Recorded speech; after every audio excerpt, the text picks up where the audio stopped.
My name's Lydia Nicholson. I am a theatre maker and I work in museum public programming as well, and I try to bring all of my theatre work into the museum because I'd like to be able to focus on theatre in a museum context, if that makes sense. So that's using the museum's venue and objects as provocations for theatre. It's one of those funny things. My parents are both from Sydney, and when I was little we moved down to Adelaide, and so I feel like I'm from Adelaide, but then all of my extended family and my roots are kind of back here. And I suppose it's one of those things, like I love Adelaide and we've got a really thriving, growing arts community, particularly sort of a really strong emerging independent art scene, but there just isn't the same kind of work opportunities back there as there are in Sydney. And so it's one of those things, you move to Sydney, there are more actors and more writers, but there's also more gigs for them. I'd like to, I go back to Adelaide quite a bit for work, and I have ties with a lot of companies back there. So yeah, it was a good move work-wise, but I'd like to be able to keep working in Adelaide and keep fostering that community because it is really strong. It's really hard. It's really hard because so much of your work you're waiting for somebody else to offer you something, and that's horrible because then you get stuck in these modes where you're just waiting and waiting for somebody to validate you and validate your work somehow, which is a really unhealthy way of being, and you get weird mindsets. I remember a friend of mine, she'd always wanted to cut her hair really short, and she finally decided she was going to do it because all of this time she'd been thinking, no, I have to keep long hair so I can stay versatile. If I cut my hair short, I won't be versatile anymore. And she realised, that's really dumb, because nobody's casting me for anything because of my hair. They're going to cast me for something because I'm the right performer for it. And if I look right for, being myself, that's what they'll want. But it's quite easy to get sucked into those little mind games where you try to be something that you think they want you to be, without realising that they just want you to be what you are, and if that's right for the part, then that's right for the part, and if it's not, it's not. Maybe the most terrifying thing I've ever done, because I don't really get scared performing, but I hadn't realised until maybe half an hour before the show how scary it would be performing my own writing completely by myself. I didn't have a director down there with me or anything. I had the tech that I'd met that day who was doing my tech, and luckily he was really nice so I could chat to him, but it was such a good lesson in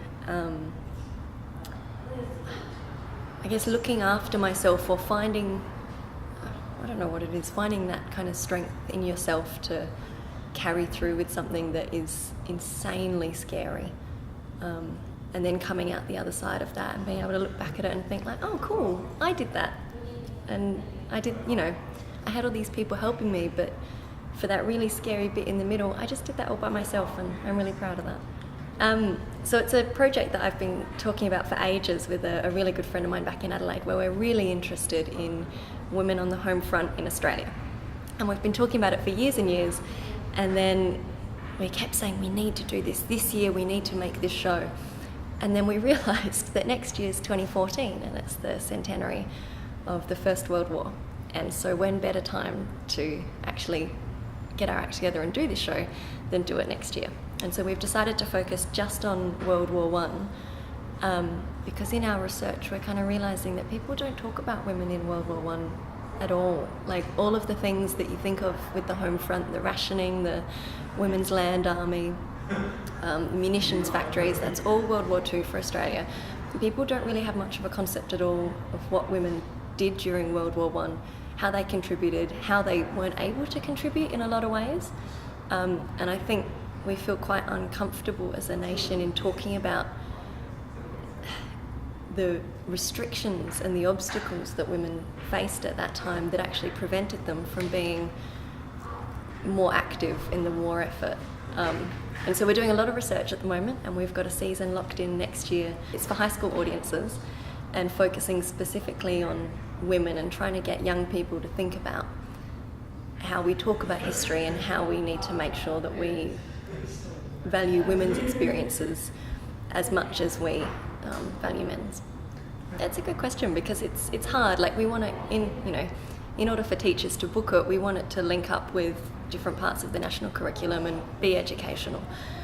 But what we most want to do is make these women like real and engaging and relatable people. And I think that's one of the best things about theatre, is you sit in this dark auditorium and watch these people on stage, and they can say things or do things that might speak really directly to you, but because you're in an audience and nobody's really looking at you, you can feel free to feel those things and to relate to what's happening on stage, and not feel vulnerable or not feel like everybody knows you're thinking, oh, I do that too. Oh, that's exactly how I feel. And so I think if we can manage to write these women that we're going to be talking about as really accessible, relatable young people, that young people in the audience can see inside them and think, oh, that's how they feel, that's how I feel, and feel a kind of a kinship with them. I definitely don't think I could be writing it without the skills I've learned at the Powerhouse. Like, a lot of the stuff I do at the Powerhouse is not theatre-based at all. It's, science demonstrations and fast break and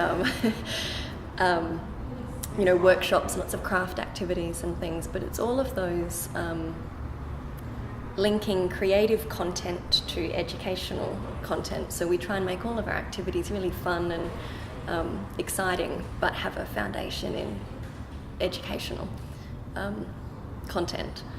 I think it's those skills that are really helping me now hopefully create a really beautiful, elegant, standalone piece of theatre that has an educational foundation as well. And so it's funny, a lot of the stuff I do at the museum wouldn't necessarily immediately translate into theatre, but actually all the skills that I'm learning do. And there's something great. I do a lot of performances for year 1s and 2s, and doing that forces you as an actor to be really present and keep on your toes, because you cannot switch off for a second, because they know exactly when you're lying, and they're really tactless about telling you when they're bored. So it makes you a much stronger performer, regularly working with those groups as well. I'm looking forward to speaking at Fast Break. I've been to so many. It'll be fun to be on the stage side of things, I think.